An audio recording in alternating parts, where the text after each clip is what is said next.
அனைவருக்கும் வணக்கம். நான் தான் உங்கள் கவிதா விஜயன் பேசுறேன்.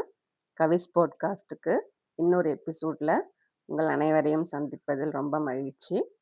இன்னைக்கு நான் எடுத்துக்கிட்ட தலைப்பு breaking free from the fear of what others think. அதாவது மத்தவங்க நம்மள பத்தி என்ன நினைப்பாங்க அப்படின்ற ஒரு வேலிய நமக்கு நாமே போட்டுக்கிட்டு, அதுல நாம ரொம்ப காலமா வாழ்ந்துட்டு இருக்கிறோம். அத யாராச்சும் உணர்றோமா? நானும் அதே மாரி தான் இருந்தேன். மத்தவங்க என்ன நினைப்பாங்கன்னு என்ன மாத்திக்கிட்டு, என் நடை, உடை பாவனைய மாத்திக்கிட்டு, என் வாழ்க்கையே மாத்திக்கிட்டு, என்னுடைய செயல்கள மாத்திக்கிட்டு, எண்ணங்கள மாத்திக்கிட்டு, என்னுடைய குறிக்கோள்கள மாத்திக்கிட்டு, மத்தவங்க என்ன நினைப்பாங்க, மத்தவங்க என்ன நினைப்பாங்கன்னு என்னுடைய ஒட்டுமொத்த அத்தனையுமே மாத்திக்கிட்டு, நானும் வாழ்ந்துகிட்டு தான் இருந்தேன். ஆனா நான் அத ஒரு கட்டத்துல உடைச்சு எறிஞ்சுட்டேன். யார் என்ன நினைச்சா எனக்கு என்ன? அப்படின்னு நான் அத உடைச்சு வெளியில வந்துட்டேன். அத பத்தி தான் இன்னைய பாட்காஸ்ட்ல நான் பேசணும்னு நெனைக்கிறேன். என்னுடைய அனுபவங்களின் தொகுப்ப தான் இன்னைக்கு இந்த பாட்காஸ்ட்ல நீங்க கேட்க போறீங்க. சரிங்களா? இந்த அதாவது என்ன வாழ்க்கையில ரொம்ப காலமா கண்ட்ரோல் பண்ணி வச்சிருந்தது. உண்மையே இல்லாத ஒரு விஷயம். இதுதான். மத்தவங்க என்ன பத்தி என்ன நெனைப்பாங்க? அப்படின்ற பயம். தோத்துருவனோன்ற பயம் இல்ல. என் முயற்சிகள் தோல்வி அடைஞ்சிரும்ன்ற பயம் பயம் கிடையாது. இல்ல நான் என்னுடைய பணத்த இழந்துட்டேன் அப்படின்ற பயம் கிடையாது. என் உறவுகள இழந்துட்டேன் அப்படின்ற பயம் கிடையாது. இந்த பயம் என்ன பத்தி மத்தவங்க என்ன நினைப்பாங்க? என்ன பத்தி மத்தவங்களுடைய எண்ணம் என்னவா இருக்கும்? என்ன பத்தி மத்தவங்களுடைய கருத்து என்னவா இருக்கும்? அந்த பயம். அவங்க என்ன பத்தி என்ன சொல்லுவாங்க? நான் அவங்க கண்ணுக்கு பார்க்க எப்படி தெரிவேன்? அவங்க என்ன எப்படி புரிஞ்சுப்பாங்க? இந்த கேள்வியெல்லாம் நீங்களும் உங்களுக்கு கேட்டுக்கிட்டு இருந்தீங்க அப்படின்னா, இந்த எபிசோடு உங்களுக்கானது தான். சரிங்களா? நாம நமக்கே தெரியாம, கண்ணுக்கே தெரியாத ஒரு வலைக்குள்ள வலைக்கு உள்ளர ஒரு கூண்டுக்குள்ளர நம்மள வச்சுக்கிட்டு நம்ம வாழ்ந்துட்டு இருக்கோம். அந்த கூண்டு கண்ணுக்கு தெரியாது. அந்த சிறை கண்ணுக்கு தெரியாது. ஆனா, அதுக்குள்ள தான் இப்ப நம்ம வாழ்ந்துட்டு இருக்கிறோம். நான் இத ரொம்ப நாளாவே உணரவே இல்ல. கண்ணுக்கே தெரியாத ஒரு கூண்டுல, ஒரு சிறையில நான் வாழ்ந்துகிட்டு இருக்கிறேன் அப்படின்றத நான் உணரவே இல்ல. அது கம்பியாலயோ, இல்ல நம்ம ஒரு ரூம்ல வச்சு அடைக்கப்பட்ட சிறை கிடையாது. ஆனா, கண்ணுக்கு தெரியாத இன்விசிபிள் ஒன். கண்ணுக்கு தெரியாதது. அந்த சிறை எதனால கட்டப்பட்டது அப்படின்னா, மத்தவங்க நம்மகிட்ட வைக்கிற எதிர்பார்ப்பு. குடும்பத்துடைய அழுத்தம், ஃபேமிலி பிரஷர். இந்த சமூகத்தின் கட்டுப்பாடுகள், ஒழுக்க நெறிகள், என்னோட ஓவர் திங்கிங். நான் பேசுறதுக்கு முன்னாடி 10 தடவ, 20 தடவ யோசிப்பேன். ஓவர் திங்க் பண்ணுவேன். புதுசா ஒரு விஷயத்த நான் ஆரம்பிக்கணும் அப்படின்னாக்க, அது பயத்துல நான் ஆரம்பிக்காமலே விட்டுருக்கேன் நெறைய விஷயங்கள. நான் யார் கூட இருக்கிறேனோ, அவங்களுக்கு தகுந்த மாதிரி என்னுடைய பர்சனாலிட்டிய நான் மாத்திக்க வேண்டியது இருந்துச்சு. அட்ஜஸ்ட் பண்ணிக்க வேண்டியது இருந்துச்சு. இவங்க கூட இருக்கும்போது இப்படிதான் இருக்கணும். இவங்க கூட இருக்கும்போது இப்படிதான் இருக்கணும். அப்படி இருந்தா தான் அவங்க அவங்க கூட அவங்க உன்ன ஏத்துப்பாங்க அப்படின்னு என்ன நானே அட்ஜஸ்ட் பண்ணிக்க வேண்டியதா இருந்துச்சு. இதெல்லாம் எதுக்கு நான் பண்றேன்? என்னை யாரும் தப்பா புரிஞ்சிடக்கூடாது.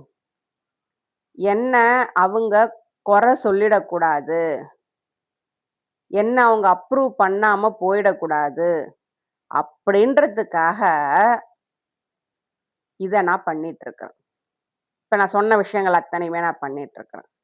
ஆனா மெதுவா எனக்கு ஒரு விஷயம் புரிய ஆரம்பிச்சது. ரொம்பவும் பெயின்ஃபுல்லாவும் இருந்துச்சு. என்ன அப்படின்னா, நான் என்னதான் பண்ணாலும், எவ்வளவு பண்ணாலும், அவங்க என்ன வேணாலும் நினைப்பாங்க. அவங்க என்ன நினைக்கணும்னு நான் நினைச்சு நான் செஞ்சேனோ, அத கண்டிப்பா அவங்க நினைக்கவே மாட்டாங்க. நான் சொல்றது புரியுதுங்களா? நான் அமைதியா இருந்தா, என்ன அவங்க வீக்குன்னு நினைப்பாங்க. நான் பேசுனா, நான் அரகன்ட்டுன்னு நினைப்பாங்க. நான் வாழ்க்கையில முன்னேறிட்டேன் அப்படின்னா, தலகணம் வந்துருச்சுன்னு நினைப்பாங்க. நான் தோத்து போயிட்டேன்னா, நான் தான் அப்பவே சொன்னனே அப்படின்னு சொல்லுவாங்க. அப்போ நான் என்ன பண்ணாலும், அவங்கள நெனச்சு பண்ணி, ஆனா அவங்க நெனைக்கிறத என்னால மாத்தவே முடியல. அப்பதான் என்ன ஒரு கேள்வி நான் கேட்டுக்கிட்டேன். நான் இங்க எல்லாருக்கும் பிடிச்ச மாரி தானே இருக்கிறேன்.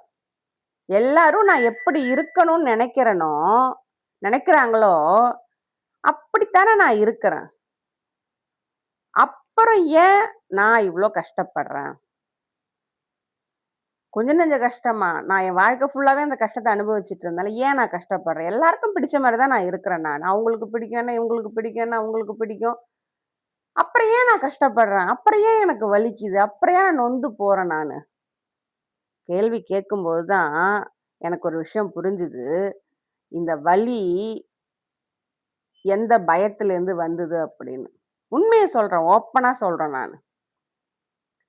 அதாவது நம்மள பல பேர் எப்படி வளர்க்கப்படுறோம் அப்படின்னாக்க, நம்ம ரெப்புடேஷன் சமூகத்துல நமக்கு இருக்கிற மரியாதை, அத நாம அதிகமா கவனம் எடுத்துக்கணும். இந்த குடும்பத்தோட மான மரியாதை, பெ பெத்தவங்களுடைய மான மரியாதை அப்படின்னு ஒண்ணு என்னன்னே தெரியல. எனக்கு தெரியல. சுத்தமா தெரியல எனக்கு. அத காப்பாத்தணும்னு தான் என் வாழ்க்கைய நான் விட்டு குடுத்தேன். ஆனா நான் தான் வீணா போனேன். அவ்ளோ கஷ்டங்களையும் நான் தான் அனுபவிச்சேன். அவங்க சொல்ற மாரி தான் நான் நடந்தேன் நானு. அப்புறம் ஏன் நான் கஷ்டப்படுறேன் நானு? கஷ்டப்பட்டேன். என் பெத்தவங்களுடைய மான மரியாதை போயிடக்கூடாது. மத்த பிள்ளைங்க அந்த மான மரியாதைய வாங்கிட்டாங்க. அப்படின்னு நெனச்சு தான் என் வாழ்க்கைய நான் பணயம் வச்சேன். ஆனா குத்திட்டாங்க. முதுகுல குத்திட்டாங்க. நான் வாழவே கூடாதுன்னு முடிவு பண்ணி, இது எப்படியாவது போனா போட்டுன்னு முடிவு பண்ணி, என்ன கொண்டு போய் தள்ளிட்டாங்க. நான் அவங்கள நம்புனேன். பெத்தவங்களாச்சே எனக்கு நல்லது தான் பண்ணுவாங்களாச்சு நம்புனேன். அவங்க மான மரியாதை கெட்டுறக்கூடாதுன்னு நான் நெனச்சேன் நானு. கடைசில என்னாச்சு? அவங்க எப்படிலாம் என்ன சொல்லி வளர்த்தாங்கனாக்க, எனக்கு அவமரியாதைய குடுக்காத, என் சொந்தக்காரங்க என்ன கெட்டபடியா பேசுற மாரி வைக்காத, நம்ம குடும்பத்து பொண்ணுங்கலாம் இப்படிதான் வளரணும். இந்த அளவுக்கு அதிகமா பேசவே கூடாது. இப்படிலாம் என்ன சொல்லி, சொல்லி, சொல்லி, சொல்லி வளர்த்தாங்க. அப்படி அவங்க சொல்லும்போது, இவங்களுடைய அப்ரூவல் இருக்கிறது தான், இவங்க என்ன நல்ல பொண்ணுன்னு சொல்றது தான் சேஃப்டியான லைஃபு அப்படின்ற ஒரு எண்ணத்த எனக்குள்ள குடுத்துட்டாங்க. இவங்களுடைய அப்ரூவல் வந்து எனக்கு கிடைக்கணும். அந்த அப்ரூவல் இருந்தா தான் நான் வாழற வாழ்க்கையே சேஃப்டியான வாழ்க்கையா இருக்கும். சுத்தமா பொய். அவ்வளவும் பொய் அது. ஆனா அந்த பொய்ய என்ன நம்ப வச்சாங்க. நானும் நம்பனேன். நம்மள அவங்க புகழ்ந்து பேசினாலோ, பாராட்டினாலோ, நான் அத செக்யூரா ஃபீல் பண்ணேன். பரவாயில்லையே! நல்ல பொண்ணா இருக்கியே! சொல்ற பேச்ச கேட்கறியே! அம்மா, அப்பா பார்த்த பையன கல்யாணம் பண்ணிக்க ஒத்துக்கிட்டியே! அப்படின்னு சொல்லும்போதெல்லாம், நான் செக்யூரா ஃபீல் பண்ணேன். இல்ல என்ன கிரிட்டிசைஸ் பண்ணும்போது, "நீ அந்த மாரிலாம் பண்ணிடாத. உங்க அம்மா, அப்பா பேரு தப்பா போயிடும்." எங்க நம்மள அந்த மாரி நெனச்சுட்டாங்களோன்னு நெனைக்கும் போதெல்லாம், நான் ரிஜெக்ட் ஆன மாரி ஃபீல் பண்ணேன். ஆனா இந்த இடத்துல ஒரு உண்மைய நான் புரிஞ்சுகிட்டேன். என்ன அப்படின்னாக்க, அவங்களுடைய ஒப்பீனியன் மேக்ஸிமம் அவங்க என்ன பயத்த உள்ள வச்சிருக்காங்களோ, அந்த பயத்த நம்ம மேல திணிச்சு, அவங்க நாம எப்படி இருக்கணும்னு முடிவு பண்றாங்களோ, அந்த மாதிரி நம்மள இருக்க வச்சுருவாங்க. அந்த மாரி நம்மள வளர்க்க ஆரம்பிச்சுடுறாங்க. அவங்களுக்குள்ள இருக்கிற பயத்த போக்குற வழி அவங்களுக்கு தெரியல. யாரும் சொல்லவும் இல்ல. அப்ப அவங்க என்ன பண்ணுவாங்க? அவங்க கிட்ட யார் இருக்காங்களோ, அவங்களுக்குள்ள அந்த பயத்த புகுத்தி, அவங்கள அதே மாதிரி வளர்க்கணும்னு முயற்சி பண்றாங்க. அதே மாரி தான் நானும் வளர்ந்தேன். சில நேரங்கள்ல என்ன ரொம்ப ஜட்ஜ் பண்ணாங்க. பேசினா ஜட்ஜ் பண்ணாங்க, ட்ரெஸ் பண்ணா ஜட்ஜ் பண்ணாங்க, எந்த படிப்பை செலக்ட் பண்ணா ஜட்ஜ் பண்ணாங்க, சாப்பிடுற சாப்பாடு முதற்கொண்டு என்னுடைய சாய்ஸ் எல்லாருமே ஜட்ஜ் பண்ண ஆரம்பிச்சாங்க. ஏன்னாக்க அவங்க ரொம்ப இன்செக்யூரா ஃபீல் பண்றது தான் அதுக்கு காரணம். அவங்க கண்ட்ரோல விட்டு போயிடணும். நம்ம சொல்றத கேட்காம போயிட்டா என்ன பண்றது? அவங்களுடைய வாழ்க்கை பத்தின புரிதலே அவங்களுக்கு கிடையாது. அவங்களுக்கு ரிஸ்க் எடுக்க பயம். அதனால அவங்க அவங்கள பத்தி மட்டும் தான் திங்க் பண்றாங்க. அந்த திங்கிங்க நம்ம மேல திணிக்கிறாங்க. நான் நல்லா இருந்தா போதும், நான் மரியாதையோட இருந்தா போதும், என்ன 4 பேர் நல்ல விதமா பேசினா போதும். ஆனா உன் வாழ்க்கை எப்படி போனா என்ன? உனக்கு என்ன வலி கிடைச்சா எனக்கு என்ன? உன் மனசு எவ்வளவு நொந்தா எனக்கு என்ன? நீ எவ்வளவு செத்தா எனக்கு என்ன? அத பத்தி அவங்களுக்கு கவலை கிடையாது. அவங்க நம்மள பத்தி திங்க் பண்றதே கிடையாது. நாம நம்மள சுத்தி இருக்கிற எல்லாரும் நம்மளே கவனிச்சுட்டு இருக்கிறாங்க அப்படின்ற ஒரு மாயையிலே நம்மள வளர்த்து விட்டுடுறாங்க. ஆனா உண்மையும் அது கிடையாது. எல்லாரும் அவங்கவங்க வாழ்க்கைய பார்க்கறதுல ரொம்ப பிஸியா இருக்கிறாங்க. எங்கேயோ யாரோ ஒருத்தர் சொல்றத கேட்டுக்கிட்டு, நான் ஒருத்தவங்கள மீட் பண்ணேன். அவங்க என்ட்ட கேட்கும்போது, "எப்படி நீங்க எல்லா ட்ரெஸ்ஸையுமே கொஞ்சம் கூட ஒரு ஹெசிடேஷனே இல்லாம எல்லாமே யூஸ் பண்றீங்க நீங்க?" நான் மாடர்ன் ட்ரெஸ் போடுறது, பேண்ட் ஷர்ட் போடுறது, நான் சாரியும் கட்டுவேன், சுடிதாரும் போடுவேன், எனக்கு பிடிச்ச மாடர்ன் ட்ரெஸ்ஸும் நான் போடுவேன். எப்படி உங்களால முடியுது? என்ன சின்ன வயசுல இது என்ன ட்ரெஸ்ஸு அப்படின்னு என் பக்கத்து வீட்ல ஒருத்தவங்க சொல்ட்டாங்க. அதுலேருந்து நான் ட்ரெஸ் கோட மாத்தவே இல்ல. ஏங்க, அவன் சொன்னவன் செத்தே போயிட்டான். ஆனா, அவங்க இன்னமும் அந்த புடிய புடிச்சுக்கிட்டே, அவங்க தங்களுக்கு உண்டான அந்த உணர்வ உரிமையோட தன்னுடைய உடைகள உடுத்தாம, செத்து போன ஒருத்தர் சொன்ன அந்த வார்த்தைக்காக இன்னமும் அதையே புடிச்சிட்டு இருக்கிறாங்க. நான் அவங்கள்ட்ட எவ்வளோ சொல்லி பார்த்தேன். ஆனா, அது எடுபடவே இல்ல. யாராவது ஏதாவது சொல்லிட்டா என்ன பண்றது? இதே தான் அவங்க சொல்றது, திரும்ப திரும்ப சொல்றது. நாம அவங்கள மாத்த முடியாது. அது அவங்க விருப்பம். அப்படின்னு நான் விட்டுட்டேன் நானு. எனக்கு இந்த இடத்துல எனக்கு நெறைய புரிதல் வந்துச்சு. நெறைய விஷயங்கள் என்ன மாத்தவும் செஞ்சுச்சு. ஸோ, நான் இந்த பேட்டர்ன பிரேக் பண்ணணும்னு முடிவு பண்ணேன். எப்படி பிரேக் பண்ணேன் அப்படின்னாக்க, இதுவும் ஒரே நாள்ல நடந்துரலைங்க.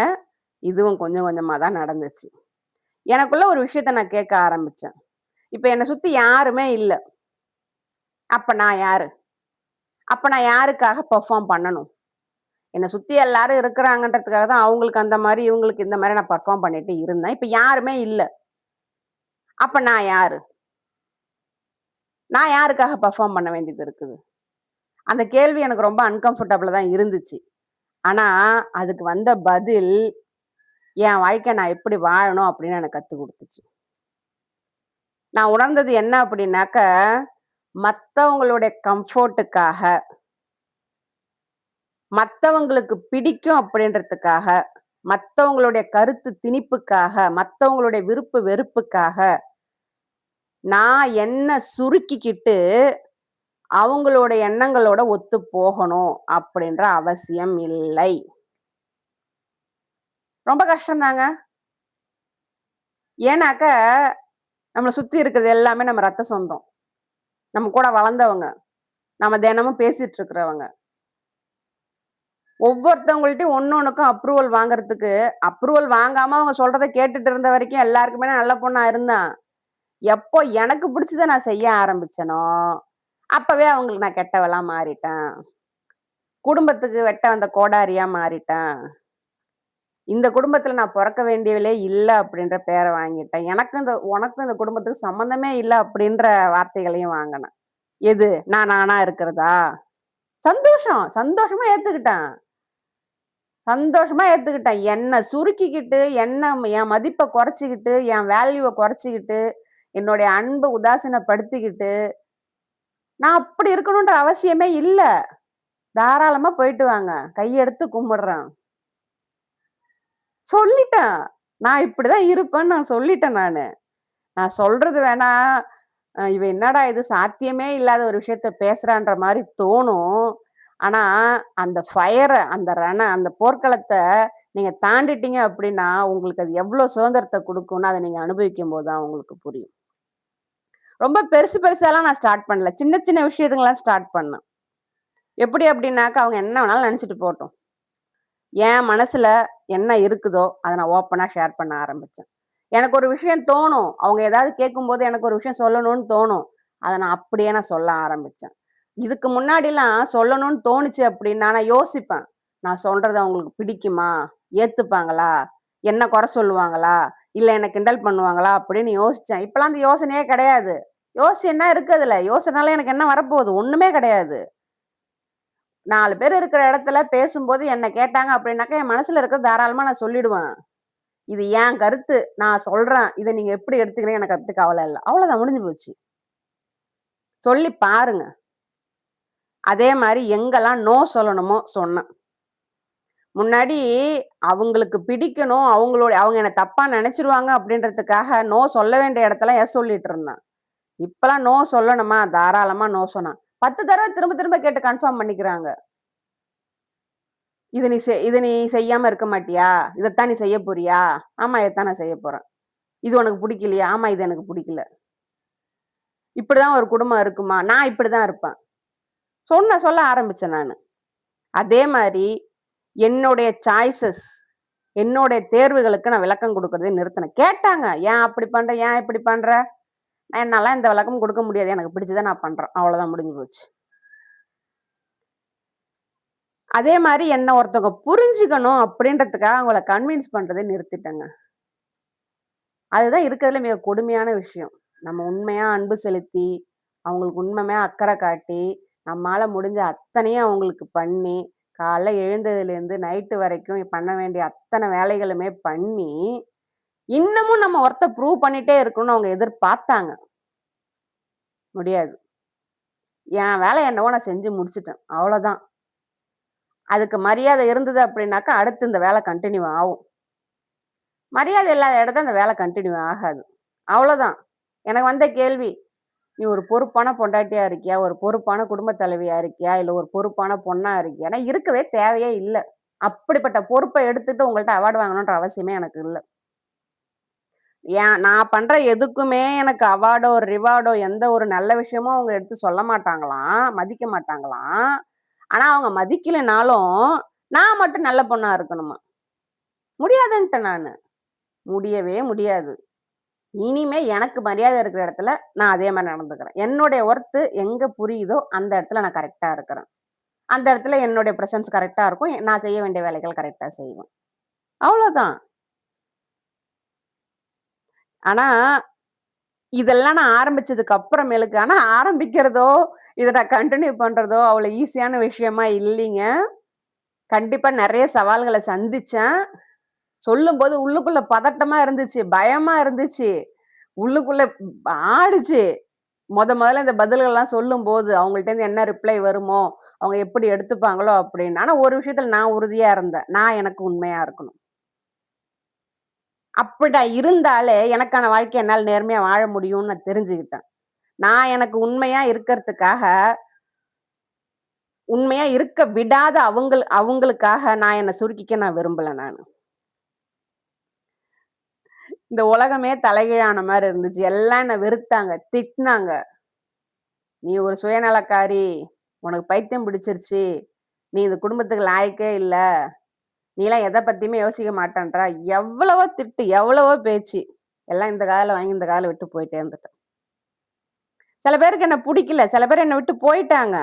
ஆனா, என்ன புரிஞ்சுகிட்ட சரியான மக்கள் என்ன விட்டு போகல.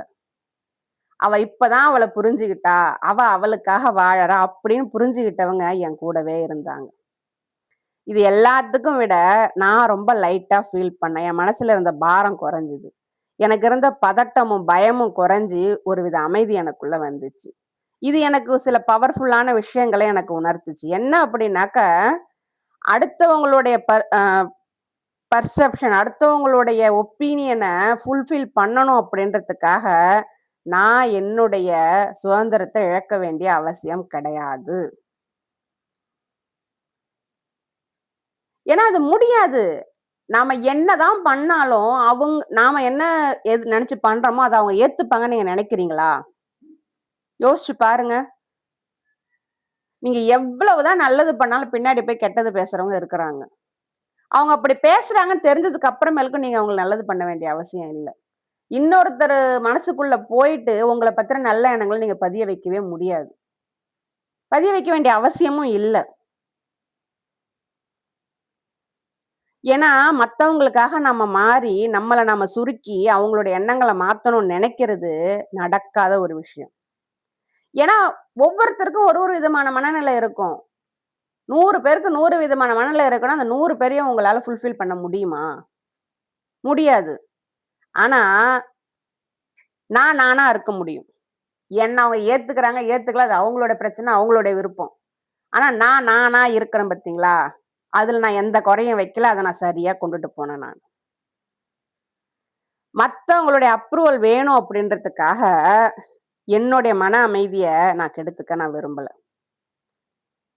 உண்மையிலேயே நம்ம மதிக்கப்படுறதுக்கும், மத்தவங்க நம்மள கண்ட்ரோல் பண்றதுக்கும் 2த்துக்கும் வித்தியாசம் இருக்குது.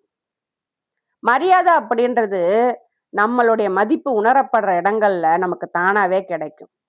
ஆனா பயம் அப்படின்றது நிச்சயம் இல்லாத தன்மை. அந்த இடத்துல பாதுகாப்பு இல்லாத உணர்வு நமக்கு இருக்கும்போது, அந்த ஃபியர் பயம் வந்து இன்செக்யூரிட்டி இருக்கிற இடத்துலேருந்து வரும்.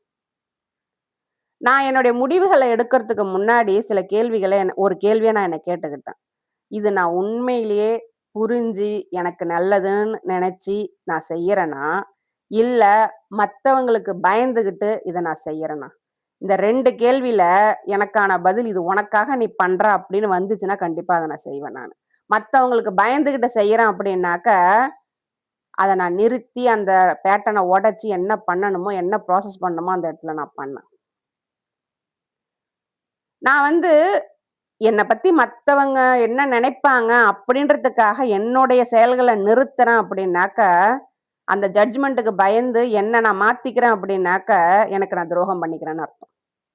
Self betrayal. மத்தவங்களுடைய அப்ரூவலுக்காக வாழ்ந்துகிட்டே இருக்கிறது ஒரு வித எக்ஸாஷன தான் நமக்கு குடுக்கும். என்னைக்குமே நமக்கு மன அமைதிய குடுக்காது. நம்ம மன நிறைவ நமக்கு குடுக்கவே குடுக்காது. இந்த இடத்துல முக்கியமான ஒரு விஷயம், நீங்க மத்தவங்களுடைய ஒப்பீனியனுக்கு பயப்படுற நிறுத்துனீங்க அப்படின்னாக்க, அது உங்கள வந்து ஒரு ரூடான பெர்சனாவோ, அரகன்ட்டான பெர்சனாவோ, இல்ல மரியாதை குறைவான ஒருத்தரோ, இல்ல வந்து குடும்பத்துக்கு களங்கம் விளைவிக்கிறோ, அப்படின்ற மாரி கண்டிப்பா மாத்தவே மாத்தாது. ஆனா அப்படி மாத்தும்னு நம்மள பொய் சொல்லி, நம்மள நம்ப வச்சு இவ்ளோ காலம் கொண்டு வந்துட்டாங்க.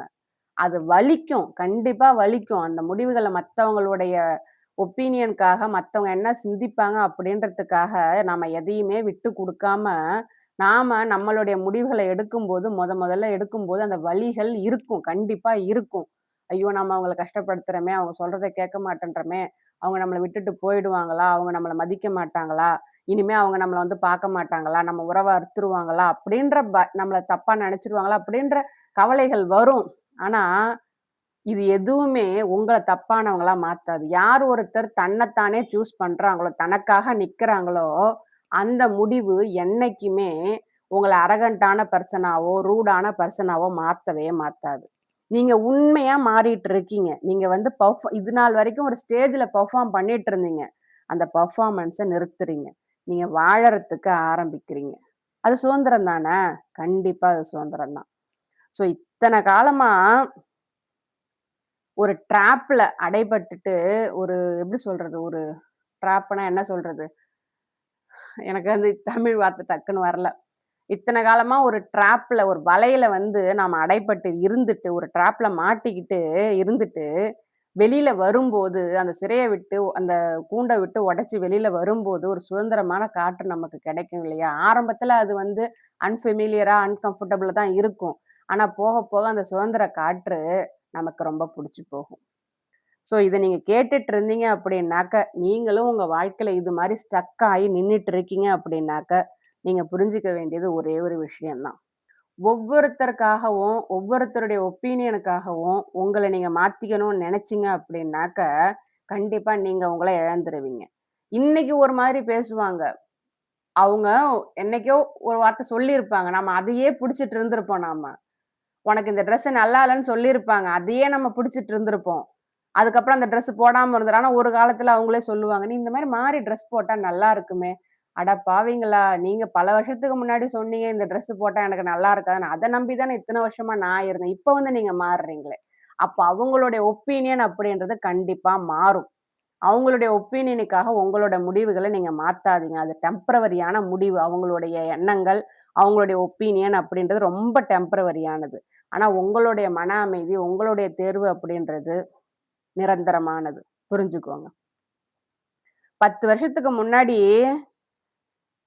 சின்ன சின்ன விஷயங்கள் கூட எனக்கு கவல குடுத்துக்கிட்டே இருந்துச்சு.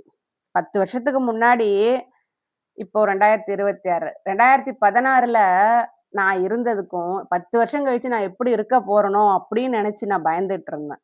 ஆனா இந்த 10 வருஷம் கழிச்சு எனக்கு இந்த சுதந்திரம் கிடைக்கும் அப்படின்றது அப்ப எனக்கு தெரியாது. ஆனா இப்ப அந்த சுதந்திரத்த நான் உணரும்போது தான், அப்ப நான் எவ்ளோ பெரிய ஒரு சிறையில அடைப்பட்டுட்டு இருந்தேன் அப்படின்றது எனக்கு இப்ப புரியுது. நீங்க புரிஞ்சுக்க வேண்டியது, தெரிஞ்சுக்க வேண்டியது, உங்களுக்கு நீங்க சொல்லிக்க வேண்டிய விஷயம் என்ன அப்படின்னாக்க, நீங்க உண்மையா வாழணும்னு நெனைக்கிறீங்களா? இல்ல பயத்தோட வாழணும்னு நெனைக்கிறீங்களா? உண்மையா வாழ்ந்து, நீங்க உங்களுக்கு நேர்மையா இருங்க. பயத்தோட வாழ்ந்துட்டு இருந்தீங்க அப்படின்னாக்க, தயவு செஞ்சு அத மாத்த முயற்சி எடுத்து, உங்களுக்கு நீங்க மரியாதை குடுங்க. இது ஒரே நாள்ல நடந்துராது. கொஞ்சம் கொஞ்சமா ஸ்லோவா ட்ரை பண்ணுங்க. பொறுமையா ஆரம்பிங்க. தப்பே கிடையாது. இந்த இந்த கேஜ நம்மால உடைக்க முடியும். ஆனா, யாருகிட்டயும் சண்டை போட்டோ, யாருகிட்டயும் போய் மல்லுக்கு நின்னோ, இத பண்ணவே முடியாது. நாம அவங்கள தூக்கி போட்டுட்டும் இத நம்ம பண்ணவே முடியாது. ஆனா, நம்பிக்கையோட நமக்காக நாம நின்னோம் அப்படின்னாக்க, நம்மள புரிஞ்சுக்கணுன்ற எண்ணம் உள்ளவங்க, நம்ம மேல அன்பு உள்ளவங்க கண்டிப்பா நமக்காக நிப்பாங்க. இது எதுவுமே ஒத்து வராதவங்க நம்மள விட்டு போயிடுவாங்க. தாராளமா போகட்டும். கையெடுத்து கும்பிட்டு டாட்டா காமிச்சு அனுப்பி வைங்க. தப்பே கிடையாது. போகட்டும். நாம இங்க வந்திருக்கிறது மத்தவங்களுடைய அப்ரூவல் வாங்கி வாழணும் அப்படின்றதுக்காக கிடையாது. நம்மளுடைய சுய சிந்தனைய, நம்மளுடைய சுய மரியாதைய நிலைநிறுத்தி, நமக்காக நாம வாழணும் அப்படின்றதுக்காக தான் நாம இந்த உலகத்திற்கு வந்திருக்கிறோம். புரியுதுங்களா? ஒருவேளை இந்த போட்காஸ்ட் நீங்க கேட்டுட்டு இருந்தீங்க அப்படின்னாக்க, இது உங்களுக்கு பொருந்தி போச்சு அப்படின்னாக்க, நீங்க செய்ய வேண்டியது உங்களுக்கு இன்னைக்கு தேவையானது கொஞ்சோண்டு பலம். நீங்க யாருன்னு புரிஞ்சுக்கிறதுக்கான கொஞ்சம் மனதைரியம். இது என்ன பயம்னு தெரிஞ்சுக்கிறதுக்கான விருப்பம். அவ்வளவுதான். இத பத்தி நீங்க ஏதாவது இன்னும் என்கிட்ட கேட்டு தெரிஞ்சுக்கணும், இல்ல என்னுடைய போட்காஸ்ட் கன்டென்ட்ட பத்தி தெரிஞ்சுக்கணும், உங்களுடைய சந்தேகங்களுக்கு விளக்கம் வேணும் அப்படின்னு நீங்க ஆசைப்பட்டீங்க அப்படின்னாக்க, பயோவுல என்னுடைய வாட்ஸ்அப் நம்பர் இருக்கு. எனக்கு இன்ட்ரஸ்டட் அப்படின்னு சொல்லிட்டு எனக்கு மெசேஜ் பண்ணுங்க. அந்த வாட்ஸ்அப் குரூப்புக்கு உண்டான ரூல்ஸ் அண்ட் ரெகுலேஷன் நான் உங்களுக்கு சொல்றேன். நீங்க விருப்பப்பட்டா அதுல ஜாயின் பண்ணிக்கலாம். வாரத்துல 4 மணி நேரம் அந்த குரூப் ஓப்பன்ல இருக்கும். திங்கள், புதன், வெள்ளி இரவு 9 டூ 10 ஓப்பன்ல இருக்கும். ஒரு நாளும் ஒரு கன்டென்ட்ட நான் எக்ஸ்பிளைன் பண்ணுவேன். அதாவது நம்மள பத்தி நாம தெரிஞ்சுக்க வேண்டிய கன்டென்ட். என்னுடைய போட்காஸ்ட்ல வரக்கூடிய கன்டென்ட்ட போட்காஸ்ட்டே கிடையாது. பட் நம்ம அதுல கொஞ்சம் பர்சனலாவும் தெரிஞ்சுக்கலாம். அது மாரியான கன்டென்ட்ட நான் எக்ஸ்பிளைன் பண்ணுவேன். அதுக்கு சம்பந்தமான சந்தேகங்கள அந்த குரூப்ல நம்ம கேட்டு தெரிஞ்சு நீங்க தீர்த்துக்கலாம். அது வந்து ஒரு லீடர்ஷிப் நீங்க மேல நான் மேல டிபெண்டன்சி குரூப்பா இருக்காது. ஒரு ஃப்ரெண்ட்லியான குரூப்பா இருக்கும். அது ஒரு அ எல்லாருக்கும் உபயோகப்படுற குரூப்பாவும் நான் ஆரம்பிச்சிருக்கேன். விருப்பம் இருந்தது அப்படின்னாக்க, இன்ட்ரஸ்டட்ன்னு என்னுடைய வாட்ஸ்அப் நம்பருக்கு கமெண்ட் பண்ணுங்க. அது அது சம்பந்தமான விவரங்கள நான் உங்களுக்கு குடுக்குறேன். உங்க பொறுமைக்கும், அமைதிக்கும் நன்றி.